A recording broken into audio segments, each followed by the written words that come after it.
Bom, os Irmãos Abreu foi realmente foi um grande impacto, né, Sim. naqueles recitais que eu vi.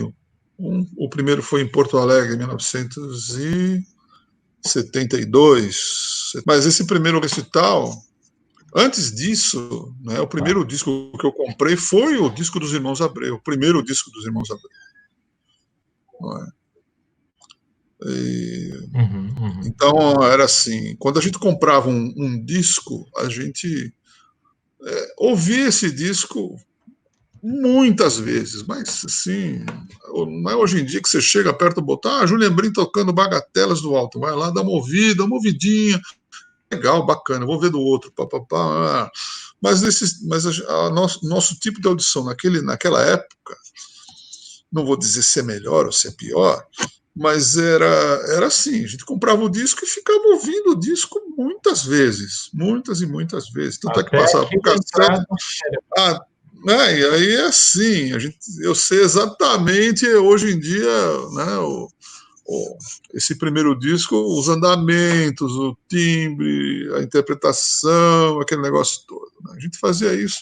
E eu fiz isso muito na minha vida, não só com disco de violão, mas com disco de piano, de orquestra, de quarteto de cordas, de música de câmara e tudo mais. Ouvi Né? várias vezes, né, Delton? Ouvi Ouvi repetidas várias vezes. vezes, aí ali ia lá, pegava uma partitura do Lutero emprestada, Uhum.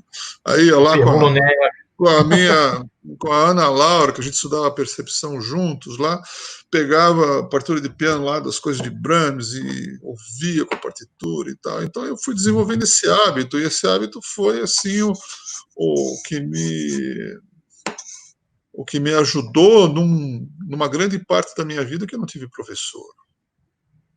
Foi Você isso. comentou uma vez de uma gravação que você estudou muito, assim, com partitura, né, que era a gravação dos Concertos de Brandemburgo com o Gustav Leonhard.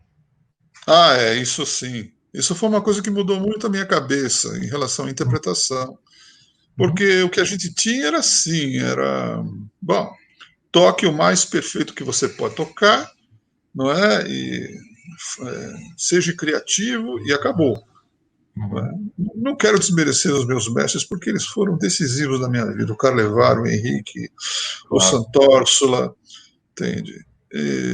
Mas assim, o quinto brandenburguês da gravação do Colégio Áureo, com o Leonhard Uhum. tocando a parte do cravo, ou não, não foi bem isso, foi o concerto em ré menor de Bach, com o Colégio Áureo e o Gustav Leonhard, Então, que, que era uma aula de análise, né? Era uma aula de análise. a Então eu fui gravação era uma aula de análise, você quer dizer? A era uma gravação aula de ela análise, revelava.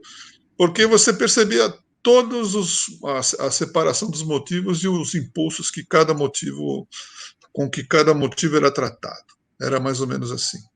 Entende? Tá. Uhum. Aí a ficha caiu. Eu comecei a ouvir música de outra forma diferente, um pouco mais analítico, vamos dizer assim. Né? Mas Uhum. e aí eu falei com uma, mas se esse cara faz assim, como é que isso acontece numa ópera? Ou como é que isso Uhum. acontece no quarteto de cordas? Ou como é que isso acontece no piano? Deixa eu ouvir as gravações antigas para ver, né? Uhum. E aí mudou muito a minha cabeça. Tanto é que eu fiz um Maravilha. recital no MASP em 1979, que eu toquei a suíte 996, Uhum. De na barro. BWV 996 do bar, e os colegas falaram, mas que raio que você está fazendo? Não tem nada a ver com o que a gente ouve, com o que a gente faz. Então aí eu fiquei muito contente, porque era da minha cabeça que eu estava fazendo alguma coisa, né? Criando alguma coisa em termos de interpretação.